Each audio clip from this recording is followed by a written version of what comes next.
Okay guys, we are back with my favorite video of the week. That is of course the video for Old World Wednesday.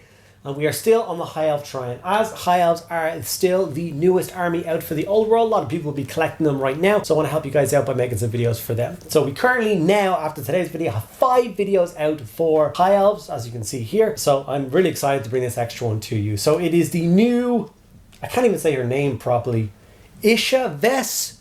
She's the awesome new Sea Guard kind of captain character. I've read her rules, it's pretty awesome, and she's a beautiful miniature, and I'm very excited to be pinning her up in today's video. So let's get into it. So this is Ishaya Vess, Sentinel of the Silent Isle. She is of course one of the beautiful new characters released for High Elves. It's the only one I managed to get my hands on before everything was sold out, so I will get my hands on the other characters and do videos on them at a later date, as soon as they come back into stock. So this is of course an interesting thing for Warhammer the Old World, because most people who play the Old World were fans of Warhammer Fantasy, and all the characters that we knew back in the day, you know, set in stone or set in our minds, are now mostly gone, unfortunately, because of the time shift. They either weren't born yet. That's not really the case with them elves. A lot of elves have lived through this time and then on into the Old World time, so they are still going to be around. But they still felt it necessary to give us beautiful new characters, and this is one of them. So I'm going to very quickly go through the story of Ishaya Vess, talk about what she is, because she's not a mere commander, she is a garrison commander, which I only just recently learned. So, as the master of the Phoenix King's fleet, Sea Lord Ashlyn relies upon the trusted commanders to watch over clusters of garrisons that can be found perched atop cliffs and looming over estuaries. Ishaya Vess, Sentinel of the Silent Isles, is one such commander and one of Aslan's most capable warriors. So this character, like I said, leads garrisons of elves. So you are perfectly acceptable to use this character as the overall general of your entire force. So let's find out how she got her lofty position. After serving in the militia of the port city of Lothern for a number of decades, training the art of spear and bow as is expected of all of Ulthuan, Ishaya realized the life of a warrior was one worth living. Rather than spend the next few centuries mastering more serene arts, Ishaya instead chose to commission into the Sea Guard, Lothern's famed seaborne warriors. As the decades cascaded into century, Ishaya seldom felt more than fleeting pangs of homesickness as she enjoyed the freedom of sailing across the world's oceans, observing the strange customs of the younger race and battling the evils of the servants of darkness. There are few bonds of fellowship forged as strongly as those shared between the crewmates of an ocean-going warship, especially those who serve at each other's side for decades at a time. Those who have stood with Ishaya in the shield wall or hauled lines with her on the deck of a ship know why she ascends through the ranks so swiftly. She has proved time and again that her unshakable discipline and ferocious fighting style could be relied upon without fail. During her time as a sea master, Ishaya was taught how to bear the burden of leadership by the garrison commanders across the Sea of Claws, each of which passed on knowledge hard earned over a career at sea. Following her promotion to garrison commander, Ishaya was plucked from her initial posting to serve under Sea Lord Aslan himself. Under his firm tutelage, Ishaya's raw talent was forged into realized potential, her skills in the battlefield sharpened, and her effectiveness of her command improved. Within a few decades, a mere moment in time for the elf, Ishaya has surpassed even the Sea Lord's high expectations and was welcomed among his longest serving and most trusted lieutenants. In honour of her dutiful service and peerless skill, Ishaya was appointed the title of Sentinel of the Silent Isle and charged with the command of the massive coastal garrison. In recent years, Ishaya's focus has turned ever more frequently towards the frigid coastline of Norsca. The skies above the region have grown dark, and the barbaric tribes who dwell in its shadow turned restless, taking to their longships to raid and plunder far more than ever before. As these raiders seek ports and coastline towns to attack, the elven outposts and populate the shore of the Old World are amongst the richest pickings. However, even the most determined raiders would be foolish indeed to think these idyllic fortresses lie undefended, for Ishaya and her warriors will be there to meet them with weapons in hand and battle cries on their lips. So that is the new story we have for the awesome new character. She's obviously in a very kind of dynamic leaping pose. She's meant to be leading a unit of Sea Guard, and I will paint up a unit of Sea Guard for her to lead. I'm a big fan of her. I did add an extra bit of height to her base as she is kind of lunging forward. And if anyone knows anything about Warhammer the Old World, the concept of a model lunging so far past the base is kind of a pain, because when two units actually intersect to have a fight, she inevitably kind of crash into the unit in front of her and cause all sorts of problems.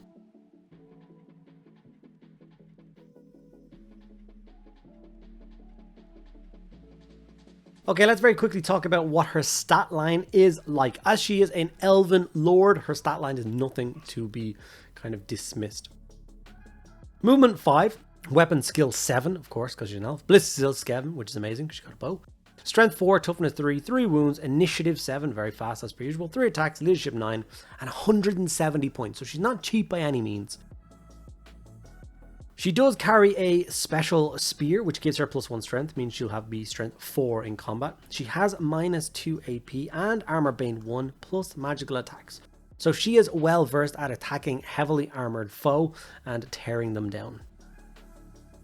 My favorite point about her is the precision strikes, particular special rule that she has, which means that when she joins a unit of Lothran Seaguard, all their weapon characteristics have armor pierced increased by 1, which is pretty good. It means that whole unit is going to be something very good at dealing damage to heavily armored foes. She also has a command range of 15 inches. So that's a little bit about her story and definitely a little bit about her rules. Like I said, nothing to be scoffed at. She's an awesome commander and something that I would 100% think about fielding in an army, especially if you're going to be taking a unit of Lothran Seaguard and can benefit from that special rule. As you guys know, I am tackling all of my elves in this particular red and gold scheme. If you're wondering why the red and gold, I'm not a big fan of the white and blue. It's obviously it's a lot more difficult to paint, a little bit more tedious, and it's not very aggressive looking. And I know High Elves are not supposed to be aggressive, but in my mind, I'm taking on the same kind of aesthetic as kind of Roman legions. So the idea that in peacetime, they all wear the cream robes and they're all chill and they're all, you know, visiting the Colosseum, or they're all debating in the Senate, stuff like that. But when war is called, they don the red and they march out to meet the enemy. So if you fight an elf on their home turf, maybe they'll be unexpected. Then maybe they'll be wearing their blues and their whites and they'll be quite chill. If you see an elf force marching to war and they are in gold and red, these guys are ready and looking for a fight, and you better be scared. So that's my concept of why my army has the red, gold, silver scheme. And I think it suits the models rather well. I've only done 5 models so far. Each one of them is of course a video, as I talked about in the beginning of this video. So if you want to check them out, they're all linked in the Old World playlist below. I have kept the beautiful turquoise kind of seaweed thing hanging off her spear, and that's the same color that I will tie into all those aesthetics with the rest of the Seaguard as well. So she mashes in, and that unit stands out from the rest of the elf force. That'll be kind of displayed on the table. Okay, with all that information out of the way, we have managed to get the model all base coated and washed and looking pretty slick. I'm definitely glad that I added that extra bit of cork to the base to give her some extra height. And now we're going to go through the traditional thing of layering up that red fabric. I'm going to be spending a little bit of extra time because she is an awesome character. It's something that people will be looking at when they look on a tabletop and want to see her army. So we will of course be going through the triad of reds from Games Workshop: Mephiston Red, Evil Sun Scarlet, and Wild Rider Red. Those are the 3 colors we will use to make sure that all the cloth on this model really pops.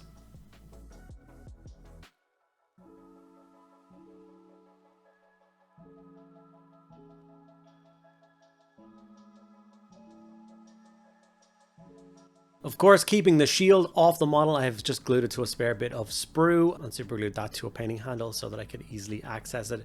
And painting the back of that model is going to be a pain, and obviously painting the beautiful dragon motif on this shield would have been kind of awkward if it was mounted on the back. It's a simple sub-assembly thing. I don't usually do sub-assemblies unless I think it's really needed, and I think this is an easy no-brainer to get the model looking kind of slick.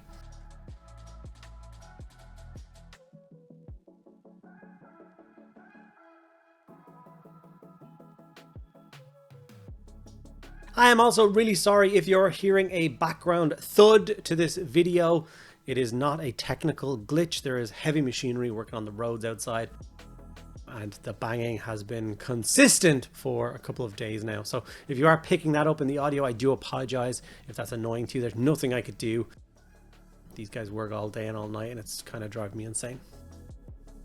Hopefully you guys are of course enjoying Old World Wednesday and you want to see more videos from it. If you do want to see more videos in Old World Wednesday, The best way to let me know that you enjoyed the video is to give the video a like. Let me know what else you want to see for Old World Wednesday in the comments below. Any particular model, any particular unit. I pretty much own them all, so I'd be more than happy to make videos on any content you would like. And make sure you're subscribed to the channel. The more kind of success we see from those videos means that we're going to obviously push out and make sure the Old World Wednesday videos stick around for a lot longer, which is really what I want. What I really, really want. So if you could do those 3 things for me, they cost you nothing. That would be amazing. If you want to help to support the channel even further, the best way to do it is, of course, with my Patreon or becoming a channel member over on YouTube. These are also both linked down in the description below. With them, you get access to a private Discord server where you can hang out with me on a daily basis, talk about your hobby, get involved with all the different events that we hold over there, i.e. painting competitions and monthly showcases, and you get access to a private video every single week just for you. So if everyone out there in the world gets 4 videos from me, you get 5. So if that sounds like something that interests or excites you, like I said, linked down below. Okay, we're nearly finished up with the red section of this model now. It really does pop and it looks awesome. One of the things that I also like to do with this particular scheme is the kind of a more senior you are, the more kind of red you will have on the model.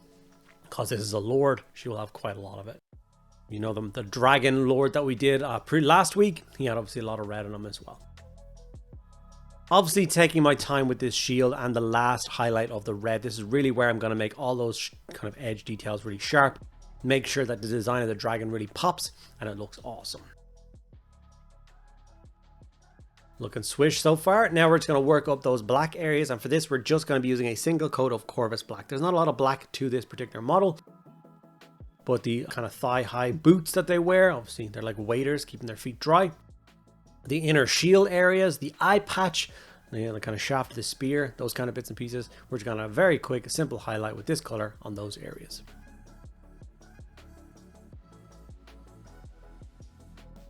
From there, it's time to make the metallics shine. So for this, we are going to grab Liberator Gold and apply a very nice highlight to all the gold areas that exist on this model. As you know, if you watch a bunch of my videos, you know I tend to just highlight my silver and gold back up with lead belcher. I like to keep my metallics quite simple, but when it comes to things like elves or Eldar, which I've been painting recently, obviously their weapons and equipment are so finely crafted that I like going with Liberator Gold to highlight the gold, making it look really kind of well designed and well kept. And then I go straight up to Ironbreaker for the highlights on all the silver areas. Exactly the same reason. I want that armor to look really polished and really well kept, like all elven equipment will be.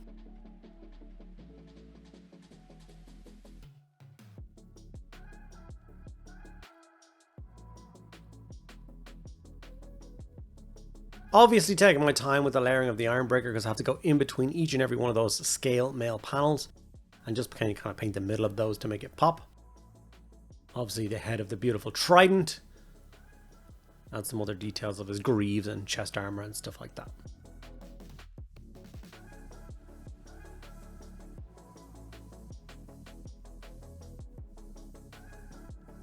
I'm very much enjoying getting a High Elf army up and off the ground. It's one of the armies that I played quite a lot of the old Warhammer with, but unfortunately never really got any of it painted. So unfortunately it was one of those armies I put on the table that was mostly grey plastic, which is something that I despise these days. I would never put an unpainted army on the tabletop. You can call me a snob if you want. I find it motivates me to paint models a little bit more. If I want to play with them, they got to be painted. So, you know, that gives me that push. So obviously I'm going to spend a lot of time getting these High Elf models done. Obviously, the fact that I want to field a dragon means that it's going to help me kind of cut down the number of models I need to paint for the army. He'll take up a good quarter of the army by himself. Of course, highlighting up those face, Kislev flesh and Cadian flesh tone for highlighting the areas, cheekbone, chin, tip of the nose, those kind of bits. Being very careful to the fingers as well, around haft of the spear and around the greaves on the other side.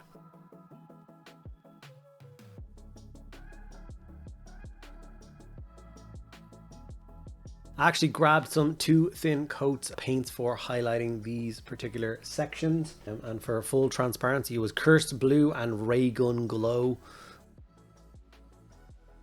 Those were the 2 kind of bluey sea colors that I grabbed to highlight the ribbon of seaweed or whatever, and it's the same colors I will be grabbing for highlighting all the sea guard bits that exist on those models as well.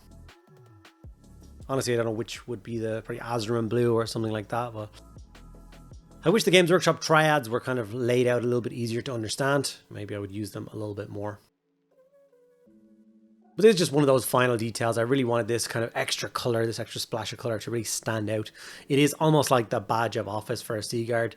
It really makes them stand out from like a standard High Elf spearman, seeing that splash of turquoise which doesn't exist anywhere else in the army.